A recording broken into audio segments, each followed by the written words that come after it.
You're listening to Reza Riffs with Keith Reza and Alan Lee, right here on LA Talk Radio.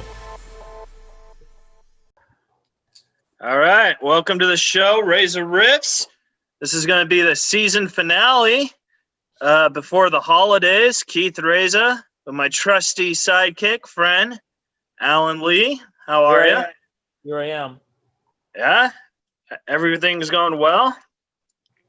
God, I look really good. I wish this was on video. Yeah. So the folks can see you, how you're looking, right? Fuck. Yeah. You look good. Thank you. You look good too. We both look good. Listen, they just found like about a ton of cocaine. They just had a raid. I think in Miami. You remember Miami Vice, the show? Yeah.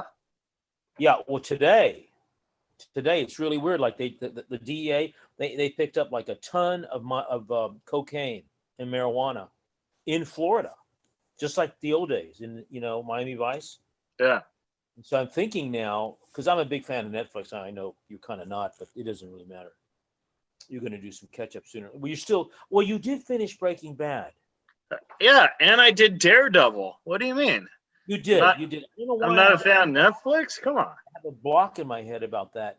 But not to change the subject, but Daredevil was so. It's the same subject. For the folks at home, you got to watch that show. Oh, it's fantastic. It's classic. So well written. I'm a huge fan of the Daredevil comics. In fact, I know that the entire segment, where it came from, and I'm going to tell you, it was perfectly done. Yeah. I couldn't find a problem. I couldn't find anything wrong with it. I tried. I couldn't. Do you try, when you watch stuff that you're fans of, do you try to find problems? Yeah. Why is that? Well, I'm going to tell you something. It's like, well, let's take it with women, okay? Which you kind of know. Let's take it with women. When you're dating someone or you're going out with someone, you want to know the problems, right? Or do you want to? Not on the first 2 dates. No, you got to start early. That's a problem right there. You hit it right there. So you're fucking waiting too fucking long, bro. Wow. Is that why none of my relationships work? Because I wait too long? No, I'm not saying what happened. Listen. We don't want to have this podcast become some kind of fucking dating game. I don't like it. Give an example. Fuck. I think this is the most you've ever cursed on Reza Riffs. Don't bring up any of these women. I don't want to say anything, but Yeah. we had a guest that we're not going to get into it because this could get in the Inquirer, and of course you would like to be into the Inquirer. My career is so in the shitter with COVID. Don't say that's very negative. I don't. But it's just being honest. I think everyone's career is in the shitter with COVID. Mine's way in the toilet. Yeah. So I mean, we're still zooming. Your friend Jay Moore. You sent me those clips. Doesn't look like he's in the toilet at all. Well, I did that on an app. I didn't mean to say that. I'm not talking behind his back. I really like Jay and I admire him. I'm sorry, what did you say? I don't like it when you're like this. No, Jay knows you're kidding. No, I did that on an app. It's called a Reface, and what it said, the one that I sent you was was all Woody Harrelson movies combined, and for some reason the internet, if you put a celebrity in, it'll match it up with celebrities they look like, and I guess Jay looked like. Are you kidding? Yeah, so I guess Jay in some way looked like Woody Harrelson, so I changed Woody Harrelson's face to Jay's. Oh my God. Yeah, and I also did John Cusack. John Cusack, believe this or not, John Cusack matched with Chris Evans, who plays Captain America in Avengers. That's fucked up. I'm telling you, that's why I think I sent it to you. No, I didn't get all through them, and I'm saying that looks like Jay. Now you're telling me it wasn't Jay. That freaks me out. Yeah, it wasn't Jay. No. It was a joke. I was playing with you. My God, when I said I said, how did James change like that? He's such a great actor. No, people can change their look, you know. Yeah, he is a great actor, but holy. Change, you know, some people they change on screen. Oh my God, talk about change. Since you did enjoy Breaking Bad, you know that Bob Odenkirk played Saul. We got to get him. What? We got to get him. I would work so hard to get him. And let me tell you something. Let me tell you, I think there's a chance. But have you seen? There's a chance. I got David Cross, who's Bob's sidekick, and you're like, oh, this is going to be awesome. I can't make it. Oh no, that's not. Oh come on. I don't remember saying something like that. That's fine. You weren't there for Cross, and that was a hard one. Well, how are you comparing Cross with Odenkirk, Bob? I don't understand. Are they similar? No, because they did that show, Bob and Dave or whatever. Oh, holy shit. Oh my God. Yeah, oh my God. What are you talking about? And if David, if you're listening to this, I still love you and we're still friends. I'm just saying, Love everyone. You were tough to interview over the phone. I'm sure it would have been different over Zoom. Zoom wasn't around back then. Well, dude, isn't that crazy how Zoom? I love Zoom. Yeah, but isn't that crazy how like 3 years ago, 2 years ago, even 1 year ago, we would have to do phone interviews. Yeah. But Zoom is like better because we could see their face. Yeah. Well, I'll tell you something really funny. I grew up, and maybe you don't know this character, Dick Tracy. Yeah. Oh my God, I love Dick Tracy, yellow hat guy. Yes. Warren. Yeah. What's his name? Fuck. He has the buffet salad.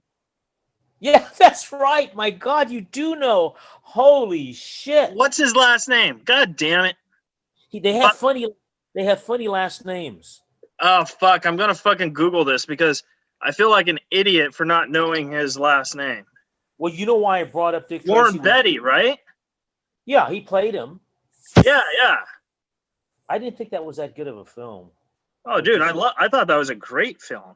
Well, growing up with the comic book, Al Pacino was in it. Madonna. I'm gonna have to watch Dustin Hoffman was in it. I forgot. To be honest, I haven't seen it in a long time. But I remember when I did watch it as a kid, I liked it. But you don't remember the comic strip? No, I don't remember the comic strip. Oh my God. The villains in Dick Tracy are so frightening and so gross. But the reason why I brought that up about what are you doing over there? I'm getting my magic trick so I could show Brad. Leave me alone. Let me finish my thought. Why this even came up? Otherwise, people wouldn't understand why it was mentioned. People who know Dick Tracy, when we were kids, right? Big fucking deal. Nobody could believe this in the strip. Dick Tracy had like a TV watch, like a Zoom watch, where he could talk to his friends and the cops on his watch. And now today you're saying, look at Apple watches and shit. Yeah. So at the time we couldn't believe it, and they would have like toys, fake toy watches with a little TV screen on it, and we would freak out, making them believe we could see each other. And now, can you believe it? This has fucking happened. Yeah. I still like in person better though. I think in person is a better vibe. But I think like the computer because with Wi-Fi it kind of screws it up sometimes. No. I tell you this over and over again. I attended a comedy show on Zoom. Uh-huh. And she, you kind of know who she is. I don't know if I should mention it because she's cool. It was Sonia. She asked you to be on.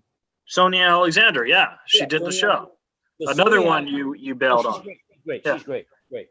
Sonia Alexander had a show on Saturday, like about 6 weeks ago, and she had Patreon and all this, and I saw her because when I was Zoom, she's kind of like, who is that? And she could see Alan Lee, Right. So she 6 comics, including a comic we should have on a show, and they did it.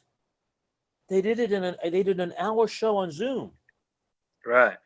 You never heard of that? No, I did hear of it. Hey, we should introduce our guest though, in case he comes in. He's actually in the waiting room. Oh no, this is. Oh, you just want to chit chat. No. We gotta introduce him from Parks and Recreation. No, Recreation. Recreation, right? Yeah, recreation. That's in the fucking Bible. The Young and the Restless, right? Restless. Restless. Restless. You know that Young and the Restless soap opera. Yeah. But I was talking about an older version. And then he's also been on Unsolved Mystery, and he has a new short film called Admission, which is out. So we're going to welcome the great Brad Slaight. Are you ready? I am. Of course I'm ready. All right, I'm letting him in. I hope you got those questions ready. I don't have any questions. You suck. Oh, hey, Brad. How are you, buddy? Hi, Brad. I hope Turn you're my not audio on. listening to this crap. Oh, hey, Brad. How are you, buddy? How are you? Can you Glad to hear be me back. okay? I can. Can you hear us? I can hear you. It's Oh, modern. This technology is incredible. Isn't it? We were Yeah. talking about that, Brad. If you were listening to this, whatever the fuck we were saying. I just got here. Oh, thank God.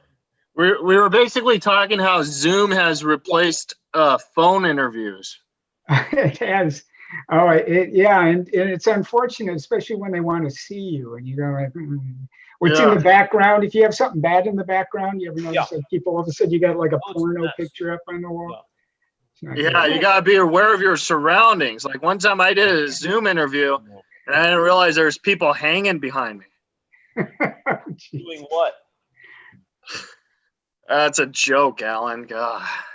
I'm This sorry. guy- I missed It worked out at Halloween, didn't it? Because then you just only had to wear a mask. You didn't have to buy a whole freaking costume to go to work with. Exactly. There's some positive things in all of this. Yeah. So, but like what I was saying was I feel like because like usually I like going into a studio face-to-face meeting and stuff. No one likes to do that right now because of COVID-19. Yeah, and when you wear a mask, it kind of muffles the, Oh, that's no help. Yeah. Now, Brad, I wanted to ask you, was COVID-18 just as bad? Because I think I was too young. Yeah, it was rough. You didn't wear a mask. You wore like a whole body condom. It was, you didn't even want any exposure to anything. That was the only time I ever bought a Magnum, by the way. A sheep. So, Brad, how are things like going for you? I mean, I don't know about you, but like I've lost all my gigs, and I've probably lost half of them for 2021. How's that dealing with you? Well, yeah, I mean, I had some stand-up gigs. Over the years, I've kind of migrated. I believe in show business, you got to be like a Hoover vacuum. You have to have a lot of attachments, but Yeah. you can't suck like a Hoover. But so I'm spread out between writing and acting, stand-up. And, between those three, yeah, I've lost a lot of work. The stage plays I've written are, usually I get a lot of royalties, but most of them are done at schools and colleges. Mm-hmm. That's not happening. I'm doing some writing work for different freelance work, and acting wise, that's kind of starting to pick up again. But I perform a lot in my living room. I just got the reviews are in, and the couch gave me 2 cushions up, so I'm still working. You're in the living room now.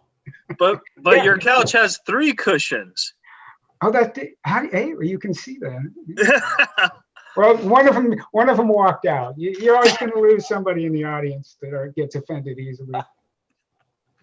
It must be all that clean humor. I don't know, man. Yeah, well, I don't know about that. Not in here. I don't do the clean humor for sure.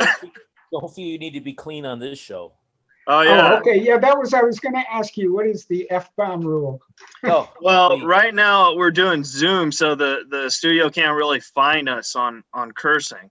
Oh, do they do that at your studio? Yeah, but I always make Alan Lee pay for it. So feel free to curse away. I'm trying to be cute again. Well, Alan, you must be the guy with the money behind this operation. Oh my God. I wish. That's a very nice compliment. Thank you. Well, Now, Brad, you have that appearance of somebody that really has a lot of money. I don't know. It's your glasses, it's God. the mustache, I it's the. I was going to ask you for a discount if you teach acting. That's how much. Yeah, what about acting? Remember Spencer Tracy, great actor from yesteryear. They asked him once about acting, and he said, "Well, you hit your marks, you say your lines." Yeah. And I know Brian Cranston, who I've met a number of times. Oh, Really nice I guy. love Brian Cranston. He has like this Please go one on.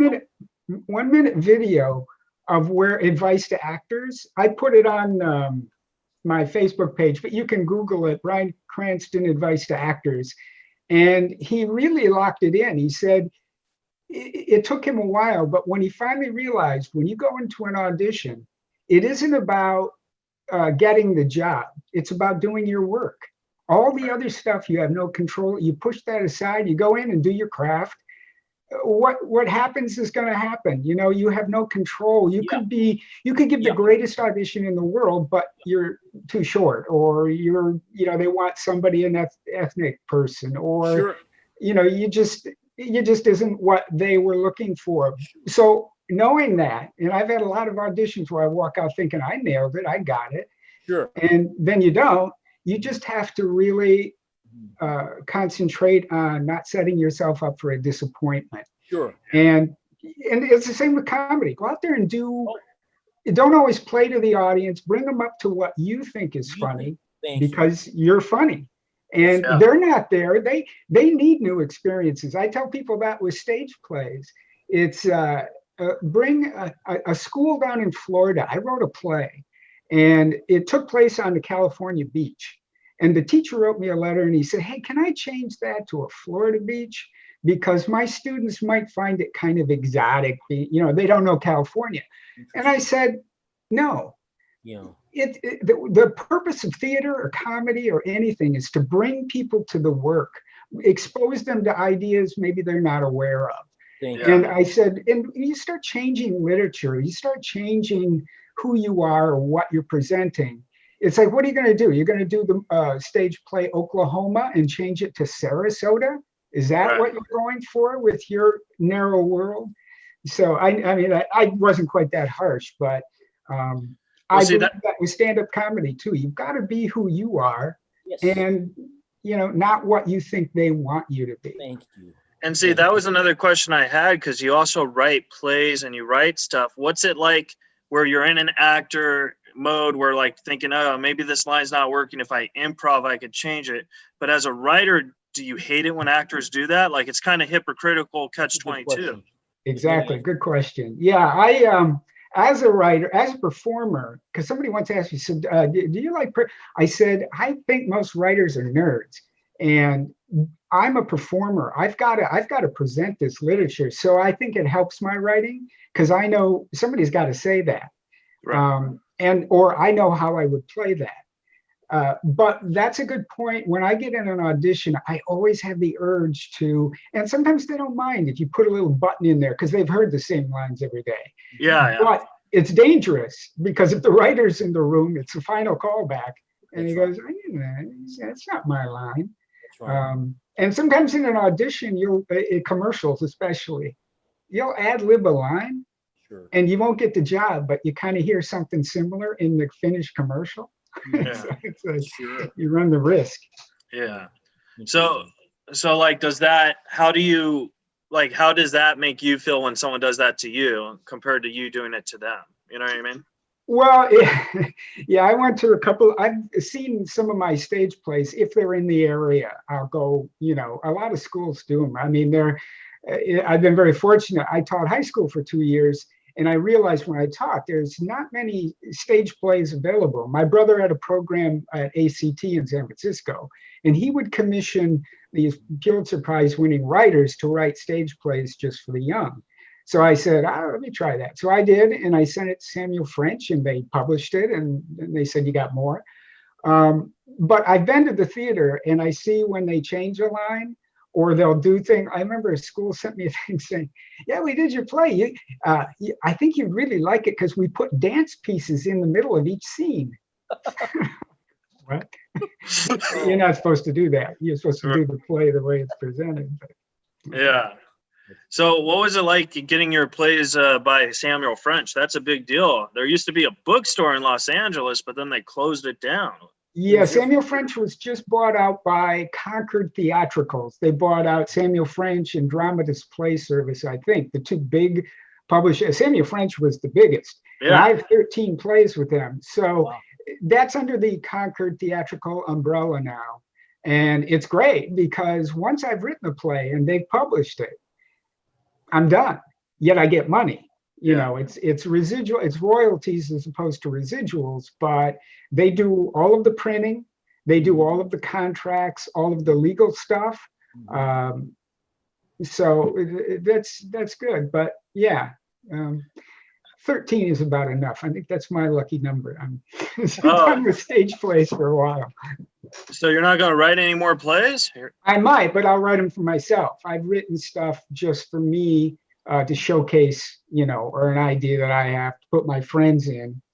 TV in the background. So yeah, I mean, I did a couple one acts that I wrote for myself and a Swedish girl called How Sweet It Is, and it was a showcase piece because she said, well, let's find a play to do. I said, I'm gonna find a play. I'll write one that fits you and fits me and gives us, you know, the best shot at showcasing ourselves. So that's the other benefit of being a writer. And you know, a stand-up, see, that stand-ups are writers. Yeah. And it always irritates me when they go on the Tonight Show or any of these shows. They don't get paid WGA scale. No. They should get WGA and AFTRA. That's my opinion. Because they're writing their act. They wrote their act. Yeah. What's your opinion about them doing podcasting? Because I love you, but I don't have any money to pay. Well, you know, podcast's a whole different thing. I mean, you guys could go from here. You've interviewed a lot of really good people. I looked at your list. You could be the next Joe Rogan. You just got what, $50 million. Yeah. Podcasts are making a big move, and you guys have a good system set up. You've had great people on there. People are going to want to listen to that and the people that you've had. So yeah, I don't have any problem doing podcasts like this because for me, maybe somebody listens to it and goes, oh, I'll go check out his plays, or I'll check out the I make a lot of videos, the 1 Minute News Hour, and just I years ago said, you know, I'm tired of always waiting for other people to do projects. Yeah. So I bought all the equipment, the cameras, the editing, the everything, lights, microphones, and experimented. Now all the ideas I have, I can actually play out. Now you're mostly doing short films with this equipment, like, and I know a lot of them have won awards and stuff. Like, what's that process like for? Because I know there's people who like doing short films, and like, what's the advice on that? Yeah, I mean, I've had a couple ideas for longer films. But I used to work with a couple of comedy groups. And so once a year, this one Moving Violations, we used to work at the Comedy Store all the time. We get together and make like a serious film, but they're short. Long form is tough because you got, 90 minutes. I've written some long films, but as far as me producing it myself, you've got to have a budget. Because I won't do it non-union and bring my friends in and say, okay, come do this non-union film, and it may screw up your pension later, but come on. Yeah, exactly. Yeah. So the stuff I do now, the only films I do now, it's either just me or with these other guys, and it's a showcase for our comedy team. For 12 years, I worked with a comedian, maybe you know him, Buzz Belmondo. He was on Out of This World. That TV show Out of This World with Donna Pescow that had married had sex with somebody from outer space. Anyway, and Baywatch, he was on Baywatch. And he was the house MC at Igby's. I don't know if you remember that club at all. No, I don't. It was a little. Anyway, the might point be Alan's time. Huh? It might be Alan's time. Alan's been doing comedy for like 30 years. No, let's not get crazy. Most of my friends have been doing comedy for 30 years, so Alan's in good company. He has a lot of experience. But yeah, but no, like, what about like producing? Like, what's that? Because you don't do it with like a budget, but like, how does that how do you bring your projects into a final thing, knowing that you do it with a very little budget to make it noticeable? Well, you have to do the less money you have, the more you have to do. Yeah. So I actually am very comfortable now. It's like I find it hard sometimes to just go and act in somebody else's stuff, because I always want to, it's like maybe you should shoot to get a shot of this. And I always, since now I write, I shoot, I edit, and and act in my own stuff. It's hard to, and so I'm the ultimate producer, because I wear many hats when I do that. Yeah. More control. I like to have a lot of control. Oh yeah. It's like you guys are stand-ups, you're the whole show. Yeah. You have to write your stuff. You have to get the gigs. You have to go on stage. You have to evaluate what you did. You have to put your set list together. So the more control you have, the more control you get. I should be clear. I'm only a feature right now. So my job as a stand-up is to get everyone to stop talking, and then I take Norm McDonald's bags or Jay Moore's bags, and I put them in the hotel. I say, buy their stuff. Yeah, Keith, could you get those bags over there? Sometimes the bags are lost. The what? The bags are lost. Well, I don't know. I prefer to feature, to tell you the truth, because the opening act is a sacrificial lamb. You got to get people quieted down and get them, set up the rules. You got to be the nice guy. You're the host. You're welcoming them into your home. The feature act, you don't have to kill. You don't have to. The headliner always has to bring the show home. They have to take it to a level where the crowd, really. So stay a feature as long as you can, unless the money, and money nowadays. It used to be you could go to just about any city that had a comedy club, and even as a feature, you could make a decent living. Yeah, yeah. I mean, I was making a decent living, and then 2020 happened. No. So, Yeah. But I'm trying to. I should have been smart. I should have saved my money, but I didn't, because I thought this was never going to happen. You know what I mean? Yeah, I have a lot of friends like that. They got on a sitcom or something. All of a sudden, they made big bucks, and they thought they were going to make that forever. Yeah. And this business can be cruel. It can be exciting overnight. You can become rich and famous, but not overnight. But in a period of time, you can lose all that. So you have to be smart. I've always, no matter how much money I made, and some years I made a lot of money, other years not much. Yeah. Is to just live, get the stuff you want, but don't go overboard. Don't buy the house in Malibu. Now, you strike me as a person, and I can just feel this energy over Zoom, so I could be totally wrong, but you strike me as a person where you could tell just by you could see if they're talented or not. You know what I mean? Like other artists. That's nice. It's I don't know, and the same with you guys. You seem friendly, and sometimes I do these sorts of things, and they're very, just the facts, ma'am. There's no. I think the hardest thing I ever learned about acting or performing when I was in college, I went to college with some really good people. It was all the theater department was separate from the broadcast and film TV department, which I thought was a huge mistake. So when I came out here, I'd go to an audition, and if the line is I'd like a glass of water, I'd say, I'd like a glass of water. I sound like I was from England. So the hardest thing is to be yourself. And I did a lot of improv, and that helped. And I tell people when I used to teach improv, I say, every time you pick up the phone, whether you're calling somebody or being called, you are improvising. You don't know what you're going to say. You know the person. You kind of know what you might talk about. That's what acting should be. You should always be in that kind of moment where it seems natural. Your hands, if you're worried about what your arms are looking like, where they are, you ever notice people that are nervous, you have to commit to it so you feel comfortable. So that if I'm talking to you and Alan, I'm talking to you the same way I would if this was dialogue. Right. Oh, that's pretty cool. I heard that because I write scripts too. I haven't had anything published or anything, but my screenwriting teacher told me when you write something, you should write something with the actors you envision to do it. Is that how you write? Yeah, sometimes. I mean, I don't. I think as comedians, as actors, we pick up bits and pieces from everybody we've ever met. Right. There are some people that have such a strong personality or a strange personality that you use pieces of that. If they're a whiner, maybe one of the characters, you think of them when you're,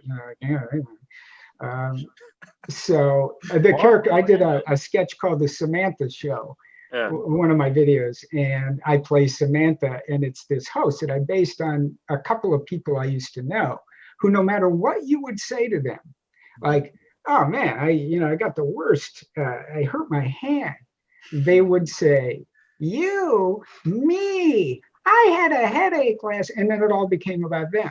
So her show, Samantha interviews like Abe Lincoln and Noah. And it's like, what happened to you? Well, I was shot in Ford Theater. You, me, I had a Ford that ran terrible. They wanted the Pistons. It's like, so the people you meet in life, whether they're the more interesting, the better. And you can use them in your stand-up act. I know you probably do with,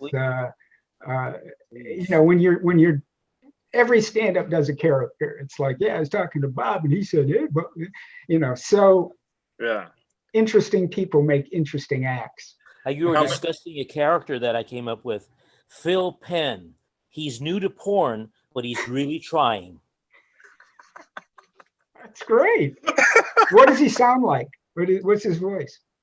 I'm Phil Penny. I'm here to do the job like any performer does, and I'm committed. Now, when do we start this? Oh my God, they have nothing on.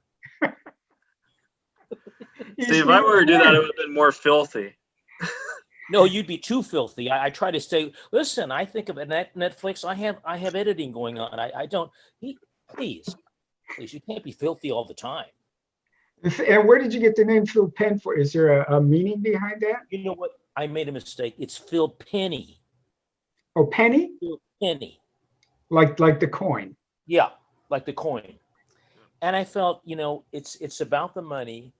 And I said, well, do they really make that much in that world? So I said, fuck, they probably do. He could say, it's my name and also the activity when I'm with my inflatable doll. I feel Penny. All right. Now I'm gonna use my crazy superpower Asperger's to the test because this is weird and this might shock you, Brad. But a penny has Abraham Lincoln on it, and you are the Abraham Lincoln's ghost. That's right. I was the ghost of the first Netflix special. Yeah. We saw that. Yeah, I also played him in a couple of other things too, which I look nothing like. I mean, maybe I'm 5'7", so but that's the power of video.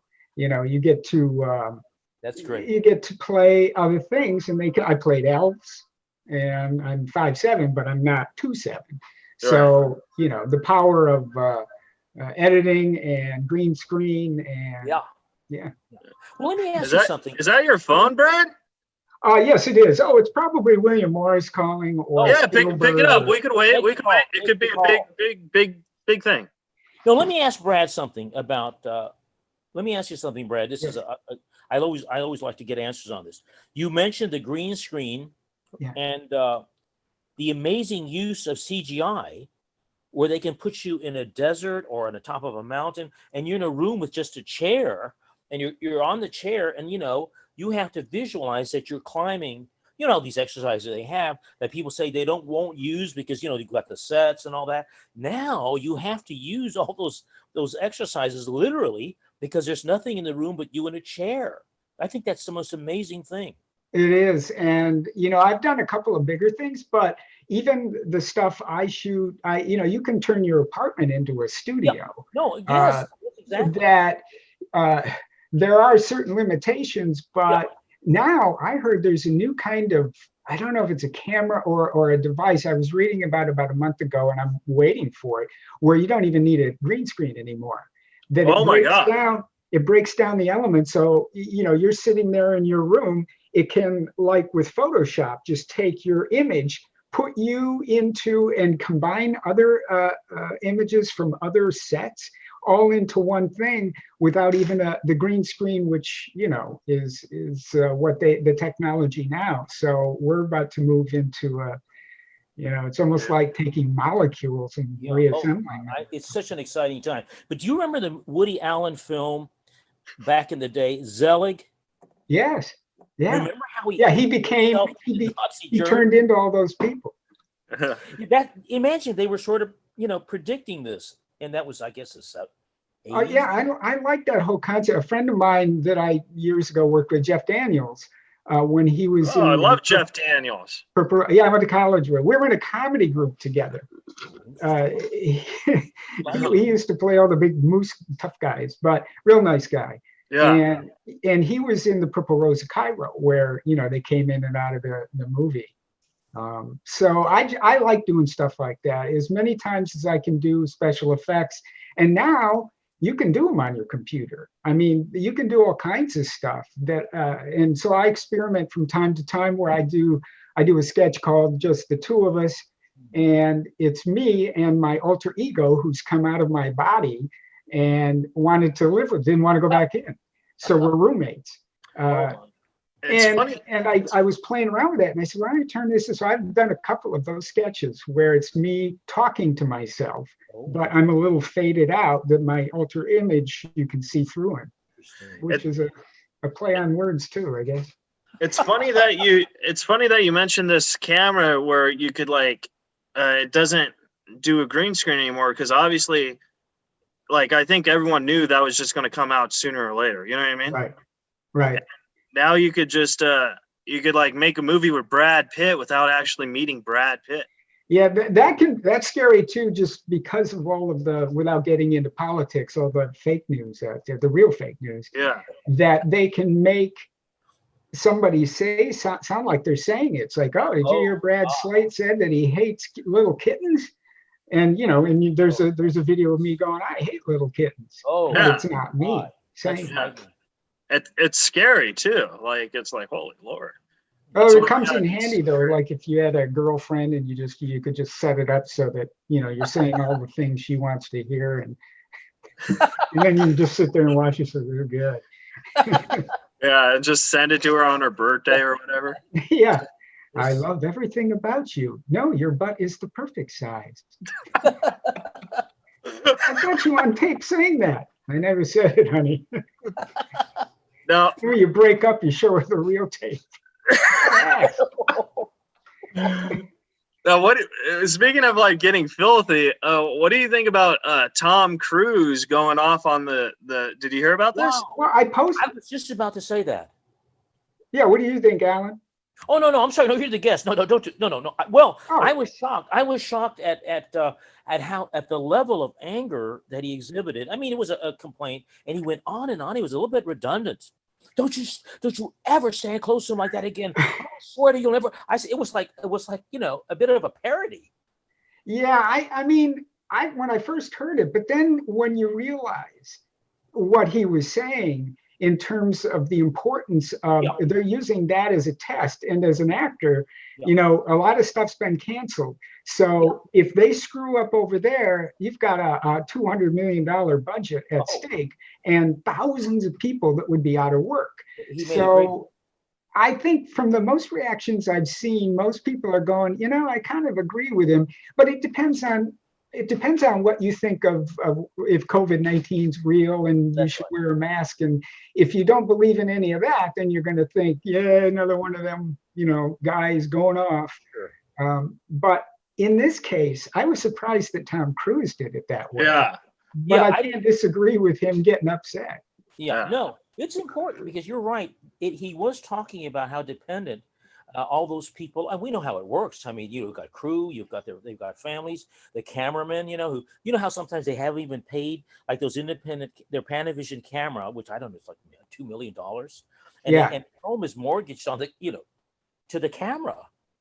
Well, you know this better than I do. All kinds of stuff. Well, and that's why I'm really against bootlegging. Like if somebody goes, oh yeah, I got a copy of that movie. You're hurting everybody in the industry, and you're going to raise the ticket prices because the companies are going to get their money back one way or another.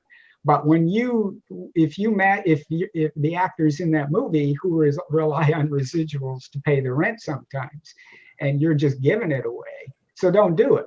And it's kind of like how Warner Brothers said that they're going to stream all their movies for 2021 on HBO or whatever, a lot of the actors in those movies, they're like boycotting promoting that film. Well, they're not going to get the because there's a whole, in a contract for an actor, bigger names especially, there's a whole litany of things you get money for if it goes, here, there, the amount. A lot of, unfortunately, for an actor, even actors, it's getting to the point where you're either scale plus 10, which, for your agent, or you're top of the show at 20 million, you're the top of the film. The middle class actor has disappeared, much like the middle class in America is slowly eaten away, that you're either rich or you're struggling. Exactly. So that's why, again, it gets back to, you got to be like a Hoover. You got to do, I've made my living in show business for over 30 years, 35 years now, which is kind of a good feat. But I've done it by writing, acting, stand-up, whatever, But it's the money I make is in the business. And I've always been proud of that. And I'd like to have made more, but it ain't over yet. Well, I mean, I'm writing a script for you, and it's going to go huge. So, Just get a budget. And then they'll go, give me a Brad Slaight type. Don't make it too big, or then it's like, no. I'll just say, because I'm the type of person where, like, I don't know. I mean, I'm 33 now, so I don't know. Maybe my sitcom days are past me. I don't know. But if I ever get offered a sitcom, I would have control on who I'd want to work with. And if I say I want Brad Slaight, I would be I'd be like, because you hear those people. I think maybe it's just because I've toured with Norm Macdonald for 9 years. That's how I am. I love Norm. Yeah. You hear people were like, oh, well, they're difficult to work with. It's like, so I still want them. You know what I mean? Like, they'll make the show They're difficult to work with because they bring something to it that, they're going to fight for. One of the first writing jobs I had was, do you know Bill Kirkenbauer? No. He's a comedian. He was, been on the Tonight Show with Johnny, actually, about 12, 15 times. He was on a sitcom called Just the 10 of Us. And it was a spinoff of Growing Pains. And it was Coach and then they had a bunch of girls, kids and that. And all these girls were from the Nightmare on Elm Street films. But it was a sitcom. So part of his deal was he got to write an episode. And we were working on other stuff. So he brought me in on it. And that is one of the ways, sometimes the main way, you get in the door. You still got to deliver. Right. I mean, because here's my feeling. I'm not going to throw a rope to somebody that, unless they can also make me look good, I know Adam Sandler put some of his friends in there, but they're all comedians. They're all they're good. Yeah. So you're not going to just say, okay, I'm going to do this favor for you, like your Citizen Kane and, or Randolph Hearst with his wife. You're going to want, but that's usually the case. I want to work with them because I like what they do. I think they can make this happen. Yeah, exactly. That's how it is. Now, one of the last questions I had for you was, this might actually sound like a stupid question, but when you did Unsolved Mysteries, did you meet the real George Anderson? Yeah, that's a good question. I love, that was one of my favorite roles only because I got to improvise everything. I read the book, We Don't Die, George Anderson's book. So they would say, you're in a thing here. And they'd give me you got to talk about the Lacassi family or whatever they were. And normally on those Unsolved Mysteries, they paid well, but you didn't do much. You walked. I mean, you were just a body. Right. But I got to improvise all my dialogue. I didn't meet him, but I watched video of him and I read his book. So I would capture the, who he was. And yeah, that was great. And that was a SAG gig, and it was, Yeah. The joke is, I'm not just an actor. I'm a reenactor. But do you yourself believe in that psychic stuff, or was that just? I don't think so. I mean, you never know. I mean, I'm there playing it, and I'm going, he's talking to me. And he had the George Anderson had this thing where he would scribble on a yellow pad as he was talking to the Beyond, and it always looked real weird to me. You know what I mean? So I made sure to hold the pad up high enough so it didn't. I had some really weird auditions. I don't know if you read the story. I posted it on Facebook. One of my first times, we were over at my comedy group, Moving Violations. We're at the Comedy Store, and we had a really great set. We get off stage, we go back to the bar area. There's three of us. The guy comes up to the three of us and says, "I know this sounds real Hollywood, but I just want to talk to you." And he points to me, and he hands me his card, and it's a card that's got the Paramount logo on it. Now, I'm fairly new to the business at that point, and I look at the card, and I recognize the name. There was a TV show, Tom Hanks and Peter Scolari, called Bosom Buddies.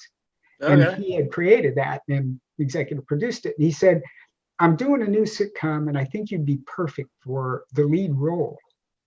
You know, I'm sitting Whoa. there, this is how it happens. You know, it's like, oh, I'm at the ice cream shop and I'm being discovered. So I'm the other two guys are like, So I go home, and of course you don't sleep. And so I had the audition. He said, "Call my casting person the next day." So I go into the audition, and I read for the role, and she goes, "I don't know if I think you're that right for this, but you might be right for this other part. Would you like to come back tomorrow, or you could go?" I said, I'm a good read. I'm a quick read. Right. Give me a few minutes, and I'll look it over. So I go out in the lounge, and I'm sitting there looking at the script, and I'm like, heart's racing. So her assistant goes, "Just let me know when you're ready." So I tell her assistant, "Yeah, I think I can do this." So I go back in there, and I'm reading the script with the casting person. So it's not even for producers yet, but I didn't know that that's just the first step. And gets to the part, and she looks at me and she said, that was incredible. You are incredible." And I said, I put the script down. I said, "Well, thank you. I thought it was going pretty well too." And she goes, "Brad, that's the next line in the script. You're the character." That's a lesson I never want to learn again. And from that point on, I just, but she was so convincing. And of course it was over then. But you'll run into things, Alan's been in the business long. There's things that happen that, as painful as they are, you do learn stuff from them, and you can look back. I still have a hard time laughing at that myself, but it was. Well, you and I have been we've been becoming pretty good Facebook friends lately. I don't know if you saw my post, but it kind of reminded me of that. How I said something like, "Hey, when you get really good at stand-up comedy, someone will eventually say, 'Hey, you want to be a really horrible actor?'" I didn't see that. That's great. Well, that's the thing is that stand-ups, they've, during that boom period at the Comedy Store, where if you killed over there, you could get on the Tonight Show with Johnny. If you got the Tonight Show with Johnny, you would probably get all kinds of offers. And what they found is there are some who are, if it's based on your character that you do on stage, you can build a show around that. But there are other comedians I know, and I almost once tried to teach a class called Acting for Comedians, because they're great. Most comedians are really good with their own rhythm, in their own lines, in their own act, because they've honed it. You give them somebody else's words and tell them, "Okay, you got to be a tough guy," then maybe they can't pull it off. They don't know how to hit their marks. They're awkward in front of a camera. They freeze up. Mhm. But then the opposite. A friend of mine that I used to work with at Comedy Store, he was in a Tom Wilson, who was Biff on. Oh, I love Tom Wilson. Oh, I ran into him down at the beach one day, and I said, "Hey, Tom, what are you up to?" And he goes, "Well, I'm doing this Spielberg movie." And I go, "Oh, do you have a good part in it?" And his friend, another friend of ours, said, "Yeah, he's got a pretty decent part." And this before it even came out, but he's just the greatest guy. He just sent me a picture that I posted of me on stage at the Comedy Store. But so there's an example of somebody who not only was a good stand-up, he became a good actor. Yeah. It's not always the case, but it doesn't hurt actors to take like an improv class where you have to share the scene, share dialogue. Because a lot of comedians, I had an audition for a commercial, and it was another comedian. I won't mention his name, but we're in there, and they pair us up to go. Hey, I know you, Brad. Let's you needed groups of two. So we go in there, and this guy completely messed it up for both of us. He was all over. He was screaming. He was like trying to dominate the scene, and so you have to learn to share. And I've worked with so many comedy teams and comedy groups that was never a problem for me. Yeah, I mean, I've worked with some comics who weren't my cup of tea, and then like I just say, okay, I won't work with them again, because I think like not only is their energy bad, but I think that they bring my humor bad too. You know what I mean? Yeah, no, we're not all symbiotic. No, it's you're going to get in a show and or they're going to do line. You'll hear them do a line of somebody that you know. Yeah. That's always awkward. Exactly. Well, we got. I thought about it in second grade. That was my. Well, Alan, do you have any last second questions for Brad before the Zoom time's out? This has been fantastic, and as far as Netflix goes, and all these shows, Breaking Bad and Ozarks and so forth. Do you feel, do you feel that the act, and this is my take on it, that the act, the style of acting, which I guess is sort of Sandy Meisner, like The Office. Yeah. The acting style of The Office, which it's really tinged with that very, like you were talking about earlier, but it's even a notch down. I call it ultra-naturalism. Non-acting. Yeah, I was on an episode of Parks and Recreation. And when I auditioned for that, I knew they were what you're talking about, the very, not cinema verite, but comedy verite, I would call it. And so when I went into that audition, because normally you never know, sometimes they want you to play it bigger. I've gone into commercial auditions and they go, okay, the director wants it very real. They want it very real. Oh my God. So you just say the lines. And then you watch the commercial, and it's like Bozo the Clown got the part. I know. I know. I mean, you just got to do what you got to do, but you do have to keep up very carefully to what the hell they're saying, and you don't know. I know what you mean. Yeah, no, and like Queen's Gambit, all of them. Sometimes it depends. If it's a period piece, there's a little bit more acting going on. But you're right. The Office and a lot of these other shows, which is better than I think the old days, like in the 40s in Hollywood, where everything was over the top, Johnny, and I'm not going to do it. I'd rather have it real. And the more real you can be, they do want, because you're already a character to them, because they don't know you. Yeah. So they don't know your voice. It's like you can't impress your friends. If you two guys got together and acted for each other, you go, I know Alan's tricks. I know Keith's tricks. Yeah. But if you didn't know them and they do something, it's more impressive. Yeah. So you go into an audition, you're new to them. You're a new creature. They've never seen you before. So you've got to kind of bring yourself to it and be yourself. Yeah. Whatever that is. Well, Brad, is there a place where the folks at home can follow you? Twitter, Facebook, Instagram? I have a YouTube channel. You can go to that, SLAIGHT. Which is always fun in auditions. I'm slating my name, and the person came, hey, you're Brad Slaight. I never heard that before. I never thought of that. I'm slating my name, and my name is Brad Slaight. So I should have just spelled it SLATE. It'd be a lot easier, but it's SLAIGHT. And I got all my videos there if you want to see some skits. Beautiful. I do have one quick question real fast. How do you deal with when people see you on the street, like old ladies, and just they say, I love you on the Young and the Restless. Can I have a picture? How does Brad Slaight Well, it's been a long time since I've been on there, but I'll tell you a story. Speaking of an old ladies, I'll make it short. I get done filming on Young and the Restless, and I love that role because I was a bad guy. I love playing bad guys. Most good guys like playing bad. I don't like playing. I played Dan Quayle once in a video series. I don't like playing nerds. I want to play evil bad guys. Right. So I had a goatee and my hair was greasy. And on the show, I was a bad guy. So afterwards, there's a supermarket near CBS, and I stopped in to get some stuff, and I'm getting some produce.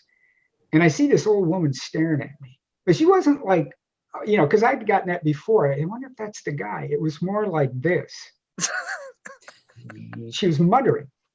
All of a sudden, she said, "You bastard, you put those drugs in Danny Robolotti's dressing room, and now he's going to go to jail and the wedding's off." And she just starts screaming these storylines at me. And people are looking. I said, "I'm just a character. My name's Brad. I'm not." And she goes, "Oh, yeah, you say that." And she picked up a head of lettuce and she threw it at me. And I thought, man, that's a compliment. I got to the point where, somebody's so pissed at a character I'm playing that they took it out on me. I must be doing a good job. So, and I had to change my phone number. I mean, unlist it, because I get people at 3 a.m. Yeah, how come you did? I'm not that, because they look at the credits at the end. They see the names. They look up the name in the phone book. They figure you live in L.A. Oh, whoa! Someone actually great, but people get real. When I first got that part, that was my mother's favorite show. And I said, "Mom, I'm going to be on Young and the Restless." It's supposed to be for one day. And it ended up being like a year and a half. Wow. And she said, "Oh, I can't wait." So I come in the first scene and I'm grubby and I'm this, and the problem with that is, here's a world that she watched every day. It was like this magical place that, and all of a sudden I walked into it and completely ruined that, reality, or that non-reality for it. It's like, what's Brad doing in there? So she got used to it later and she really liked it. But at first it was. That's interesting. That's funny. It was a great day.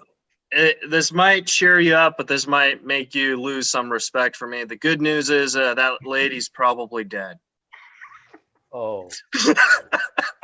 No, she later became my agent. No. Oh. Well, and Brad, now she only throws spinach. All right. Well, Brad, I love you and thanks for doing it, man. It was fun. Yeah. Listen. Oh, it was fun. And Alan and Keith, both you guys, continue on. Comedy will be back. It's going to come back, and people are going to need it. And maybe this shook off some of that PC. It was getting so you can't say anything anymore. But maybe now you can, because what the hell we got to lose? We went through a pandemic. I'm going to say what the hell I want. Well, when it comes back, let's do a show together, man. Like that. Fun. Yeah. All right. Bye, Brad. Great meeting you. Bye, Brad. Take care. Thanks, Alan and Keith. All right. That was Brad Slaight, guys. Give him a follow on his YouTube channel and on Twitter. I'm going to get his Twitter account right now. He has a site. And follow Brad Slaight at Brad Slaight. Alan, I know without bringing up but you've had a couple rough months. I hope this cheered you up a little. How was it?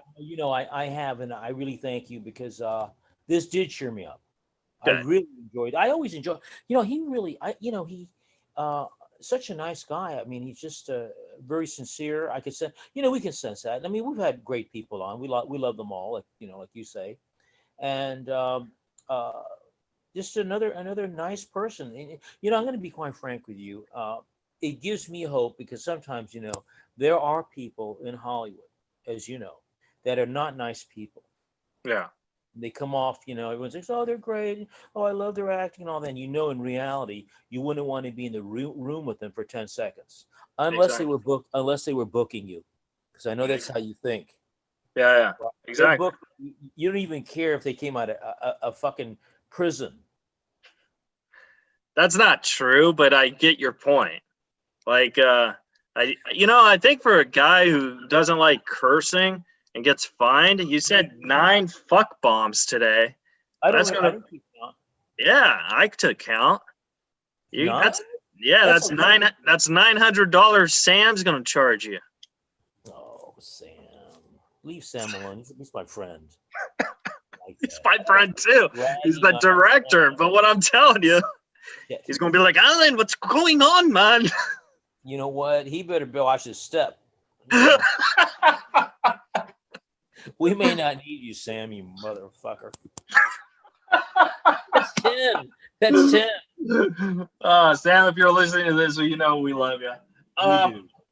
All right. Well, no, the point is that I'm glad that this I feel great. I appreciate it. It's very nice. Yeah, I'm glad because we were usually going to be done for the year, and then you said, Keith, I need to do one more, and I'm glad that we did it because it's nice seeing your sunshine glow.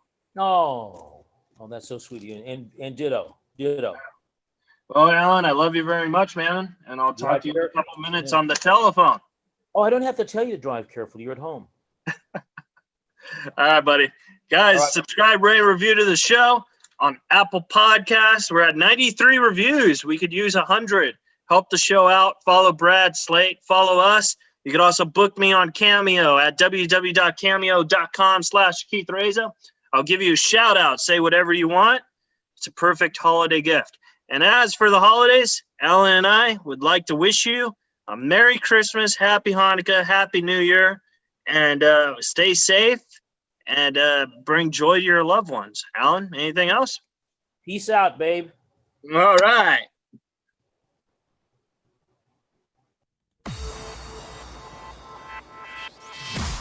You're listening to Reza Riffs with Keith Reza and Alan Lee, right here on LA Talk Radio.